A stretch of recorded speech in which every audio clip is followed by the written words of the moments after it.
Welcome to the Dice Tower, a video cast all about the world of board games and the people who play them. This is the 2010 edition of our annual Top 100 Board Games of All Time, featuring the Vasel family.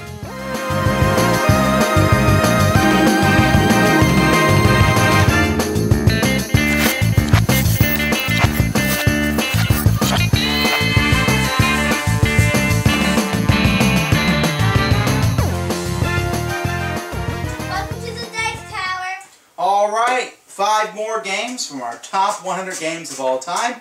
We do this every year. These are 5 games, not the 5 best. We're not doing the top 100 of this year, but as of the year 2010, what are our top 100 games? We'll look at 5 of Melody's and 5 of mine. We'll switch on and off. Here we go. Woo! Number 70, Ticket to Ride. We talk about Ticket to Ride so much here that there's probably not a lot for us to say about it. But you get trains, and you'll be placing them on the board, connecting cities, by playing different colored cards that match the different spaces on the board. You put your trains down to get points by connecting cities, or to complete tickets. For example, Los Angeles here to Calgary. If you connect that with your trains, you'll get points. And it sounds like a very simplistic game, and it is neat, you know, the little plastic trains that you're putting on the board, and a beautiful board of America, or Europe, or Germany, or Switzerland, or the Nordic countries. There's just lots of variations, and it plays very easily for families. Ticket to Ride is a very good artwork game of how you're placing down these really awesome design looking trains onto the really cool looking board. And it's just fun of how you play these cool cards and just to put down the trains and complete ticking off other people. It's really fun to play. Number 70, Nexus Up. You know how some games are copied and they make 15 different copies of them? Nexus Ops is not one of those games. It's a game that is out of print now, unfortunately, hard to find, and I wish other people would copy it. It basically takes the idea of Risk, or games in that genre, and makes it shorter, simple, fast, and sweet. Nexus Ops is a game with these really cool translucent figures that you can see there, and you're putting these on the board and fighting with one another, rolling dice, but the game rewards you for attacking other players. It rewards you for going after others, and it forces you to keep going, because every time you win a battle you get a point, and the first person to 12 points wins. So you might as well fight, you might as well get these battles done and over with, and there's constant chaos and fun, but you play it and you're just like, man, that was a great little game. Nexus Ops, yeah, find it now, get it. Number 69, Number Chase. In Number Chase, players put out cards on the table, number from 1 to 50. And here you can see some of them are laid out here. One person secretly picks a number. Then the other players, or just maybe, it could just be one other player, picks a number and says, is it 14? You say yes or no. So Maddie, pick a number from 1 to 30 here. We can see them on the table. Okay, is it 14? Nope. No, so now I would turn it over and then say, is a number less than 47? And she has to say yes or no. Yes. Yes, that's my first guess. Is it 4? No. No.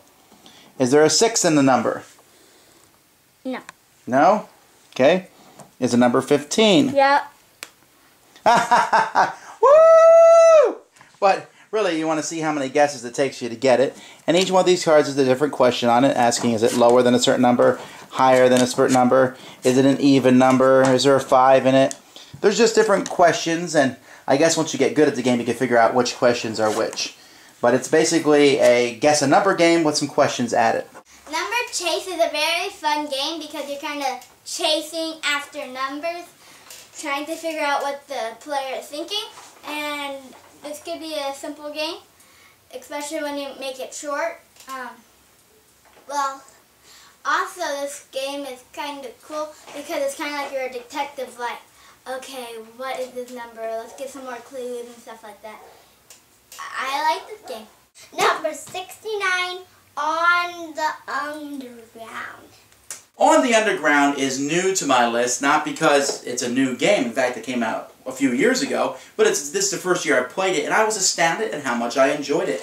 I didn't think much of it. I thought maybe it was a Ticket to Ride knockoff, but you can see it shows a map of the London Underground, and you are building train routes underneath, trying to get this single passenger in this game who's lazy and will always ride trains if he can, even if he has to ride 4 different routes. So you need to get these routes up so that he rides your color. And the game has a very logical feel to it, something I very much enjoy as he goes from spot to spot to spot, and you're trying to figure out where is he going to go next, how can I get him on my trains. And it has this deep feeling, but at the same time, a kind of light feeling to it too. You get to put down a couple trains each turn. It's very simple, very easy, easily a fantastic game. I don't know how many players I like to play with, mostly 2 or 3, but it is a lot of fun on the underground. Number 68, Monza. The best way to think of Monza is sort of as an advanced Candyland. You're racing your car around this track trying to get home, and the way you do that is by rolling different color dice. You look at the dice that you've rolled, and you look at the colors that you've rolled on them, and that allows you to move a certain number of spaces based on the colors that you move. See, Melody rolled a blue, so then she moves on the red, then she rolls a green, and even though there's a green and purple left now, she can't move onto those. Possibly she could have done something differently, but usually there's one optimal race path that you can do. And the first person around and getting in one of these blue and white spaces is the winner. Monza is a good game because it's a short racing game, and I just like of how the little heads pop out of the cars, and it's just so cool of how you just move the cars around. Usually it would be different, but I just like the way of how you move them. Number 68, Thunderstorm. I actually said Thunderstorm. Dominion started the deck building craze, but the newest, or I guess the second best at this point in time, is Thunderstone. That is the expansion box, which really neatly holds all the cards and even has room for the next expansion. But Thunderstone is a game that took the deck building genre and then applied it to the going into a dungeon and fighting the enemy. And that really works. Now, it's a bit slower, and there are a few problems with the game which would keep it from being in my top 50, but there's some fixes to the game and some randomness that we've added and stuff, and you know what, I just like the theme, and it does fit together well, and every game I play, it feels quite different than the last game. So for this year, it certainly was able to make my top 100, and that's Thunderstone. Number 67, Cat and Mouse. Cat and Mouse is a pretty hefty sized game. All this comes in one piece, and players have little mice with weighted bottoms that they're going to be moving around the track out here. And usually what you'll do is you want to land on these spots when you're rolling this dice that give you cheese. And you want to get a certain amount of cheese to win.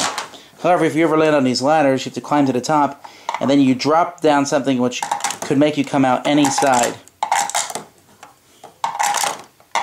Uh-oh. And eventually, occasionally, the cat might land on you, which will cause you to lose a piece of cheese. First person to get a certain amount of cheese wins. Total luck. There's zero strategy in the game. I have no idea why Melody likes this piece of garbage. Hey! Cat and Mouse is a very good game. Yeah, right. Hey! Cat and Mouse is a very good game because you're shooting down these mice things down to shoot, and stop it! And it's just very cute of how they waddle because of this thing, and the cat of how it catches the mice, the hole at the bottom is a very splendid idea. And I like of how you move the mice around, putting them up the ladder, and it's a very fun game and very short. Number 67, Nat Hampton. This is the 6th straight year that Manhattan has been in my top 100, and it's for good reason. It's so simple. I mean, the game itself has these little plastic towers, and you're placing them in various spots around the board, and you can place them on top of your tower, and other people can capture those towers from you, and other people can take those from you, and you get points for having the tallest tower, but you also get points for having the most towers. And if you play with the variant that I always play with, where there's a little monster who walks around destroying the towers, it can be very fun and very simple. People always talk about Puerto Rico as being Andre Cifer's best game, and it's probably certainly his most popular game. But I always have a soft spot for Manhattan because building towers is tremendous fun. It's a visual thing, and yet there's some strategy as to where you put them and a lot of interaction between the players. Manhattan. Number 66, Castle Panic. Castle Panic is a cooperative game, mostly, where players are sitting here protecting this castle in the middle. And these monsters, like this orc, are marching in turn by turn. And players have to work together to use different colored cards that match the color of the region that the monster's coming in and where they can attack the card at a certain area. And players have to work together, kill the monsters, playing the cards, trading off, and whoever kills the most monsters is technically the Master Slayer, the winner. But overall, it's a cooperative game. You don't want to let the monster get down, smash your wall, and start smashing the pieces of your castle. There's boulders that come through, there's plague and different things. You can even shore up a wall with a barricade like that on it. It's pretty neat on how everything fits together, but it's a pretty simplistic game, one that's very geared towards families, especially children. Panic, panic, panic. Well, Castle Panic is this game where you're trying to defend off a castle from incoming monsters. You're trying to kill them with archers, swordsmen, and other fighters, and I like it of how monsters come from different places and how monsters can even have kings, which are cool because of how they look, and it's just full of how it's kind of cool of how you can build up walls. And number 66, Conquest of the Empires. Conquest of the Empire is a game that is a huge game, heavy, and there's actually 2 rule sets inside it. It's a remaking of an older game from Milton Bradley and the Game Master series, and the rules for that original game are included in here, but they're okay.